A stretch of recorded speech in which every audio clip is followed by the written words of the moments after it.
What's happening, everybody? Got another hard reset for you today. We are going to do the BLU K2. So if you have one of these and you have a pattern or a password and you forgot what it is and you have to do a hard reset, I will show you how to do that. Just a reminder, when you do a hard reset, you will delete all the data off the phone. So everything important on here, it's going to get deleted. Also, guys, if you haven't yet subscribed, you have a ton more of these hard resets and teardowns coming up. But other than that, let's hop right into this. First thing we want to do is make sure the phone's off, which it is. Then you have your volume up, volume down, and power button right there. And we want to hold volume down and power at the same time. And this usually takes a second to really kick in. I think it's like blue. I notice this all on a lot of BLUs. I think it's just more of a security feature, so you're like not pressing it in your pocket, but keep holding. Once it does turn on, you can let go of power, but keep holding volume down.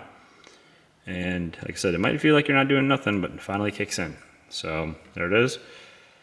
Let go of power, keep holding volume down, and then you get our Android recovery options. So from here, we want to use the volume buttons to scroll, power button to select, and we want to scroll down to wipe data factory reset. Hit the power button, scroll down, hit the power button again. So now it's deleting, now it's done, and from here we can either reboot or power off, and in this case I'm just going to power it off. But that is how we do a hard reset on a BLU K2. If you did hit the reboot button, it will just load to the welcome screen, and then you can navigate it to the home screen. So hopefully you guys found this helpful. If you did, if you can like, comment, share, all that wonderful stuff, definitely appreciate it. Otherwise, thank you for watching, and we'll catch you on the next one.